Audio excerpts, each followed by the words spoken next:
are the talents who created My Fair Lady. Jenny, I love you. God forgive me, but I do. And God forgive us both, Lawrence. The romance that has enchanted generations with its poet whelm the senses with visual and musical riches that open a whole new world of entertainment magnificence. Camelot comes gloriously to the screen.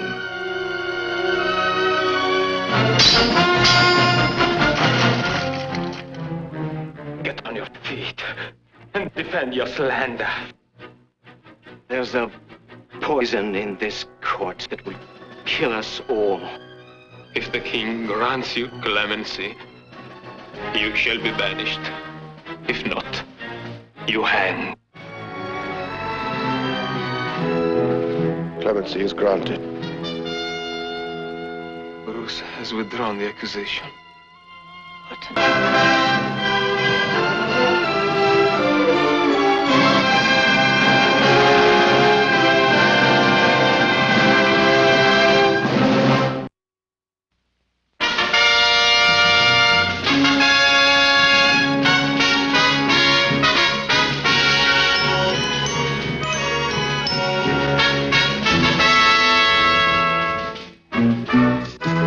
The immortal tale of King Arthur, Guinevere,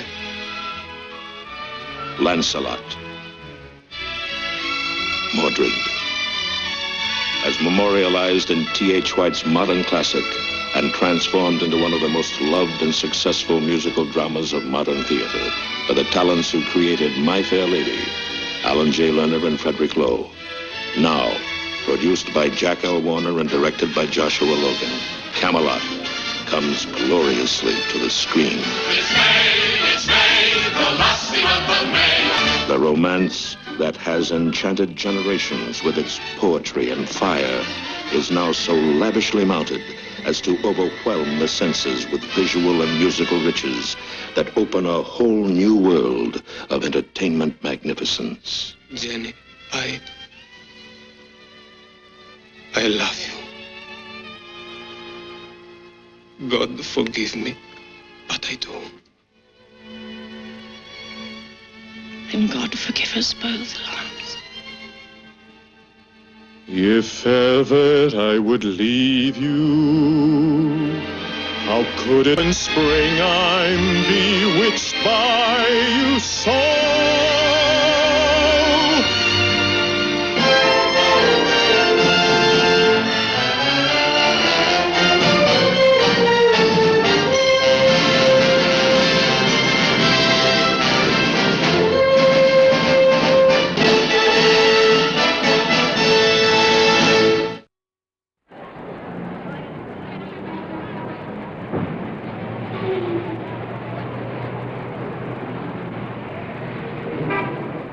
We're just moments away from the start of an exciting entertainment event. The exciting motion picture premiere of a Lerner and Lowe musical. We're going to meet all the stars. And we're going to go behind the cameras and actually see them make the movie. And for the first time, you'll see magnificent preview scenes of the big motion picture that so many people have been waiting for. And it all happens tonight, so stay and enjoy it with us. Enjoy the gala world premiere of Lerner and Lowe's magnificent Camelot.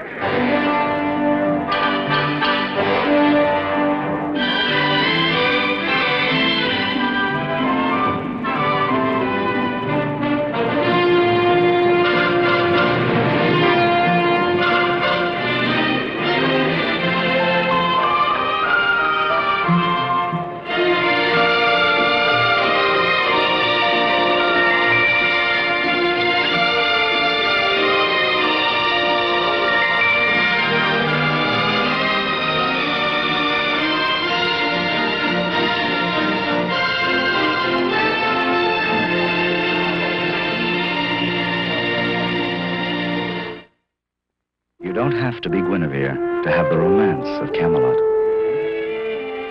Just wear a gown from the Camelot-inspired collection of Steve Tick's Tricot from Stevens. You don't have to keep a bird in a gilded cage for the magic of Camelot. Put on a slip that's light and airy.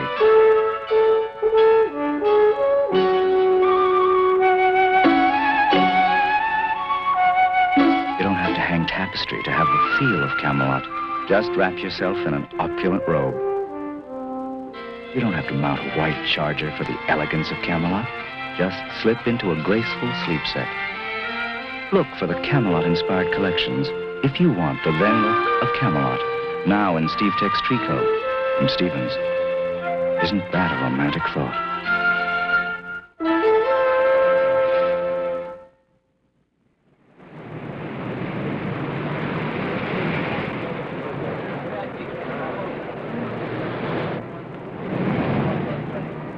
This is Fred Robbins. And Lee Phillip, your host for the gala world premiere of Camelot.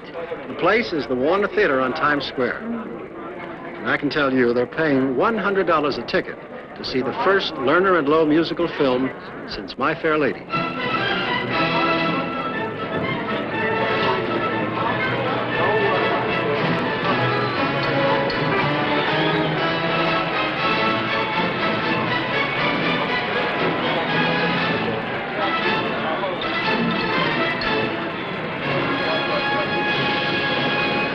If you were fortunate enough to see Camelot on the stage, you know that the story is based on King Arthur, Guinevere, and Sir Lancelot. And now here's our first guest, the man that Jack L. Warner chose to bring Camelot to the screen.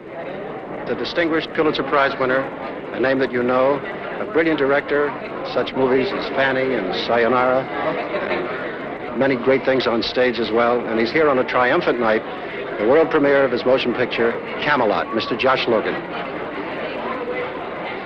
Mr. Logan. How are you? Nice to see you. Thank you. Hello. Hello, Josh. Delighted to see you. You've been with Camelot now for quite some time, but tell us how you first came, how you first began this project. I had planned to do it years ago, and then Mr. Warner postponed it, and then suddenly he sent it to me years later, and I had it, and now I've been working on it for 2 years. And it was a big picture. It was enormously big. But we had a feeling that this should not be just impressive because of its size, but it should be impressive in its texture, in its beauty, in its romantic mood and look. I think you'll find that Camelot is a human story and not just a spectacle. And the stars are magnificent. Well, I'm very fortunate. I think I have the best cast that Camelot, I think, as a whole, has ever had. And Mr. Warner gave me permission to use anybody in the world that was right for the part. And so I went to England and made many tests and met lots of people, and I got the best, I think. I can't imagine anybody ever remembering anyone else in these roles after they see Richard Harris and Vanessa Redgrave and young Franco Nero, who is a completely new American star. He's never played a part in English before. He had to learn English in order to play Lancelot. Richard Harris was my choice for Camelot, but I must say a reluctant choice at first. I had never seen him play anything like Arthur. He is now, in my mind, he is Arthur. He is the character. Arthur had to be a rugged man because he is not of the manner born, you know. He became king by pulling a sword out of a stone. He had to be a strong, rough man to do that. And Guinevere had to be a woman who was worth losing England for. Vanessa Redgrave, an extraordinarily lucky choice on our part.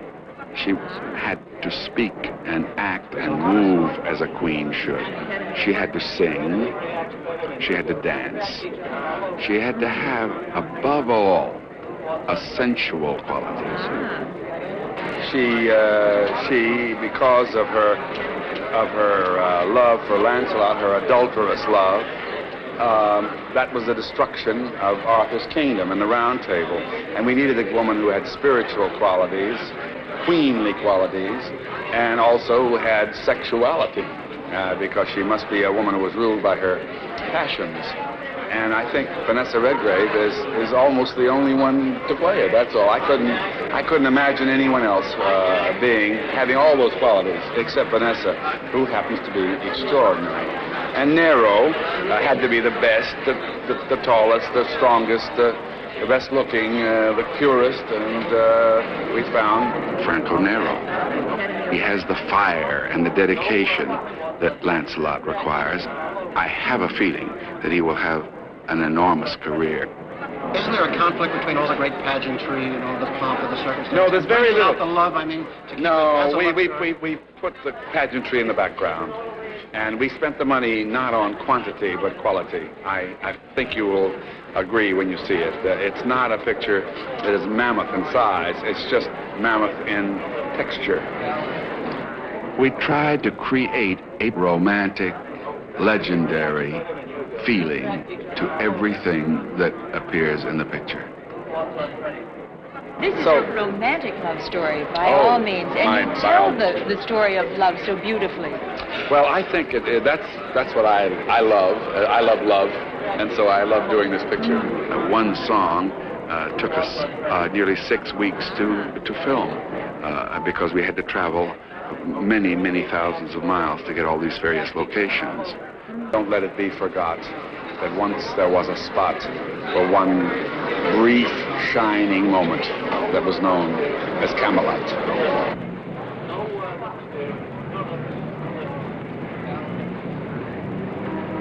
A lot of the premier sparkle comes from the famous first nighters. Britt Eklund,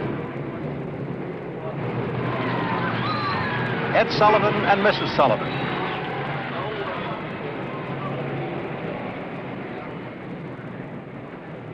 The Kennedy girls, Pat Lawford, Eunice Shriver, Gene Smith, Truman Capote, Faye Dunaway, Jack L. Warner, the producer of Camelot, Arthur Godfrey, Ethel Merman, Richard Harris.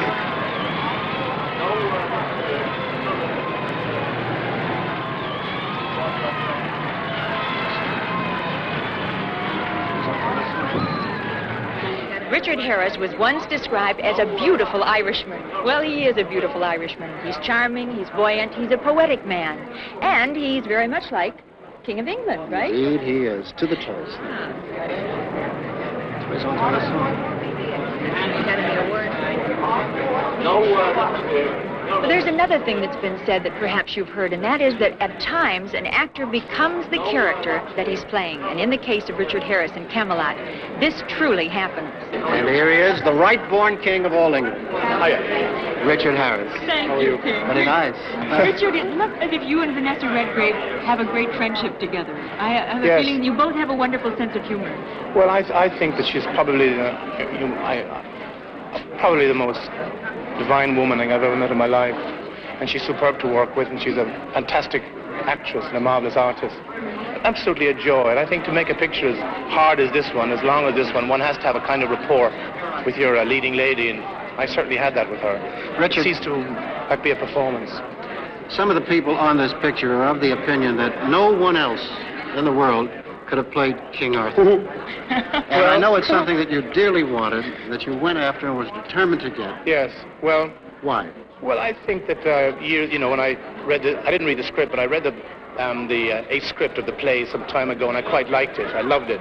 Then the whole idea of Arthur and the changing world today politically, and I think what one has to do is, as people, to unite. The whole idea of that sort of fascinated me, and I knew that I was going through this whole sort of Arthurian thing long before the picture was made. And so when I heard they were going to make it, I was determined to get it. And I wired Jack Warner, and he said no. And I wired Josh Logan, he said no. And I kept wiring them again. They kept saying no. And I had a kind of a plan in my study of every place that I knew that Josh Logan was, every country he was in. Finally, he came to London. I found out the hotel he was in, the room, and I sort of I sort of barraged him with requests, and I What pleaded made to play him it. say yes, do you think? Well, finally at the end, I think he was more sort of... Tired. No, yes, I think my persistence more than my talent. But when I finally explained what I wanted to do with the part and how I saw the part, he was interested. And then I think rather than not being sort of besieged by any more telegrams, he decided he'd test me. How did you see the part? What did you want to do it? And how could you be so daring as to, never having sung before on screen, to command a role like this that requires such very disciplined singing of such great songs? Well, I guess I knew I could always sing, so it wasn't very difficult for me. The point was having to convince other people who were putting up $15 million based upon, part of the thing is your voice, and so I sang with the test. I wasn't afraid of it. I think that you have to believe you can do anything. I think any man can do anything that he wants to do. Just go out and do it. What about the part itself? How did you see it? What did you want to do with it? Well, there's one great scene in the picture, actually, the soliloquy, where he becomes man, God, and king all at the one time. I think it's very easy to portray kings or people who have got your great wisdom, but it's very important to portray the man and the human frailties in the man and the weaknesses of the man. If you can play those, I think the strengths which are written into the part then will come across, and you have a marvelous balance, Did King Arthur change your life in any way, do you think? But totally.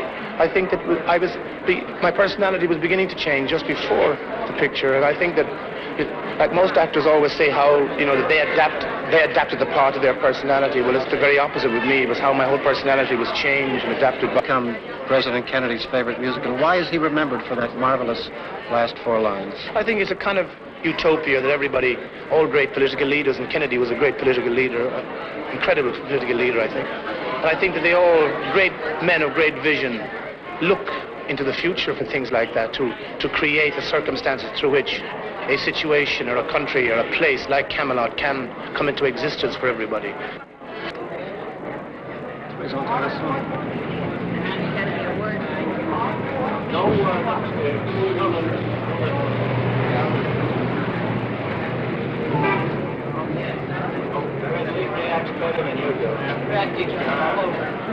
In the world of stage and screen musicals, Alan J. Lerner and Frederick Lowe are magical names. They have the golden touch of turning out timeless entertainments like My Fair Lady.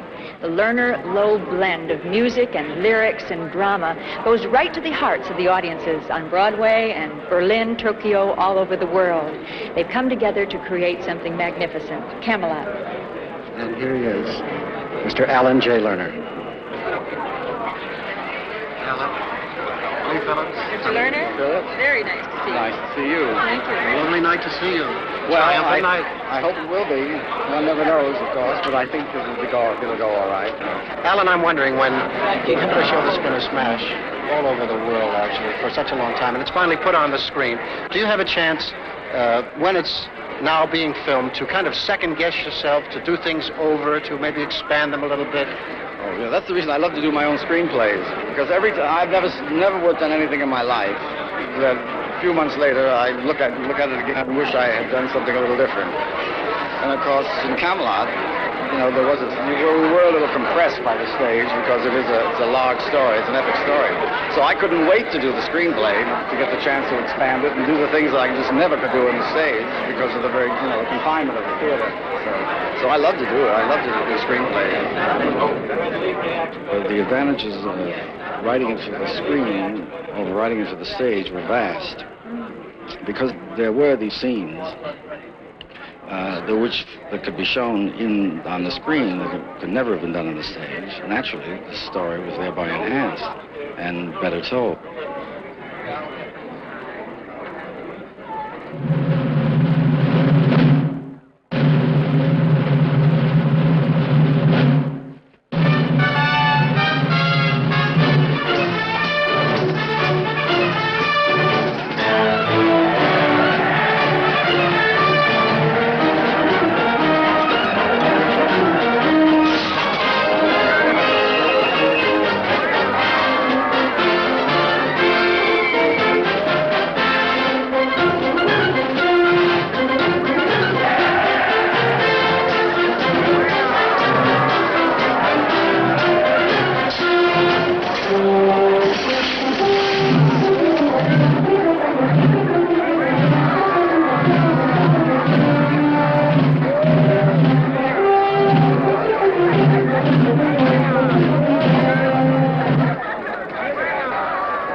to be with us. Oh, it's my pleasure, and I hope you enjoy yourself. Thanks so much. Before you go, I want to ask you one other thing. Maybe we'll redo this later. How can you ever top yourself after Camelot? Or how could you top yourself after Fair Lady? What do you do for an encore? I never think about that. I tell you, I think that way madness lies, because you have to just do what you want to do and then hope other people will like it. And after it's all finished, sometimes you begin to wonder how it will be comparatively, but you never think of it when you're doing it. At least I don't. So, thank you. Picture has started. Please take your seats. Kindly take your seats.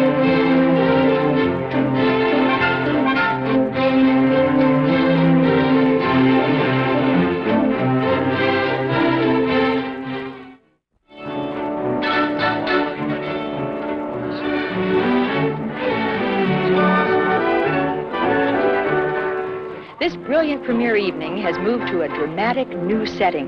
2,000 first-nighters are saluting Camelot at the King Arthur Ball, and the way to the ball is through Camelot Forest.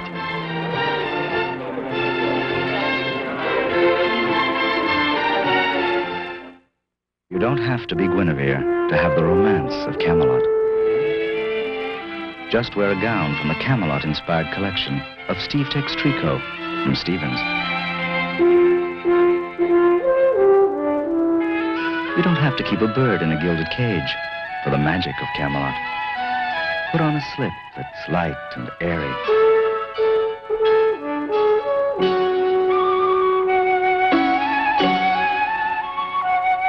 You don't have to hang tapestry to have the feel of Camelot.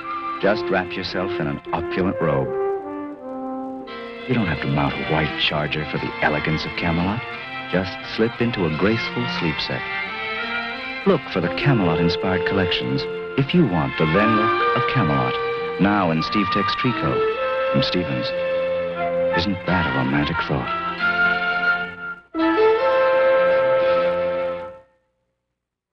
Jack L. Warner is one of the pioneers who created the motion picture industry in Hollywood. He's been producing pictures for many, many years. Camelot was his idea. He personally produced it. Colonel Jack L. Warner. Colonel? Hello, young man. Congratulations. Young lady. Thank you very much. Most auspicious night for you? It was a wonderful night. It rained for a little while, but we got in under the cover. It was all right. Colonel Warner, you've lived with Camelot for quite a few years now. What were your feelings when the house lights dimmed, and what were your thoughts? Well, my thought was that I know we did. I don't believe. I'm positive we accomplished everything we set out to do.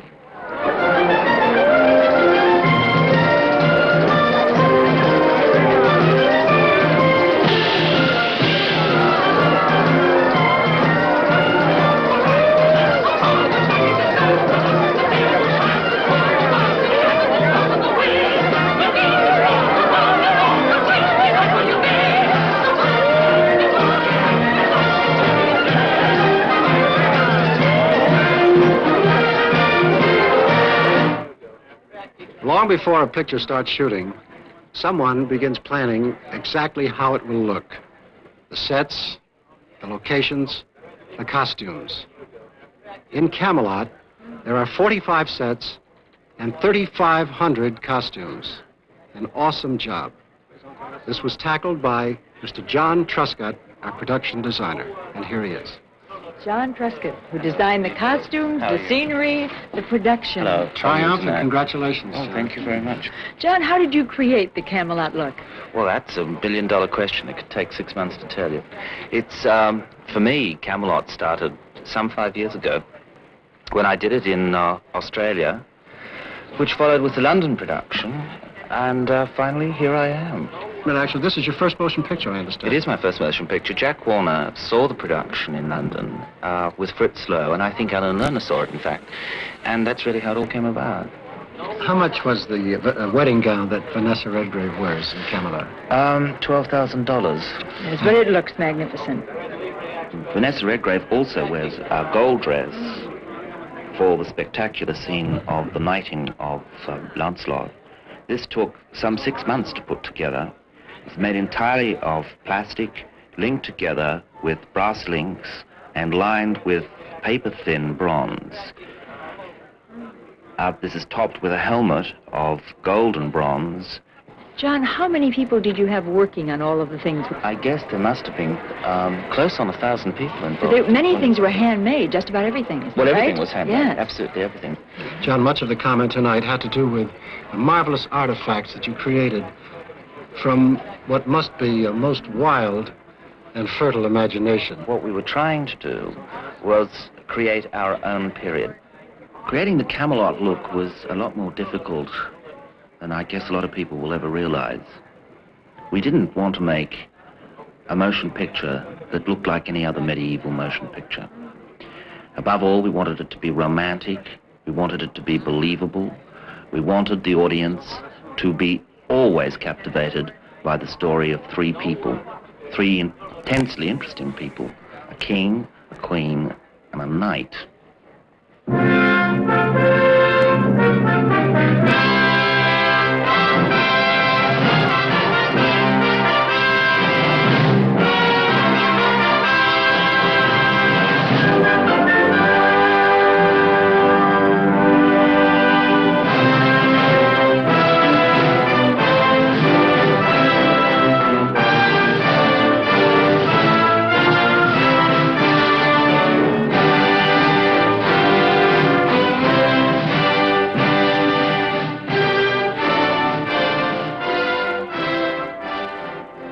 One of the scenes, which I guess we spent our most time on, is the knighting of Lancelot in the Great Hall of Camelot.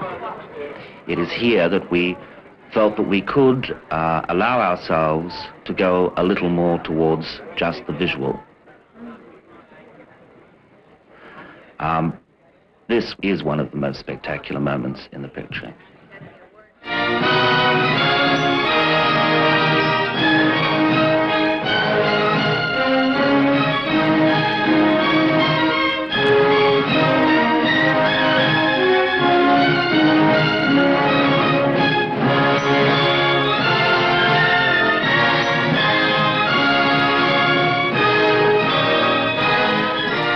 Excalibur.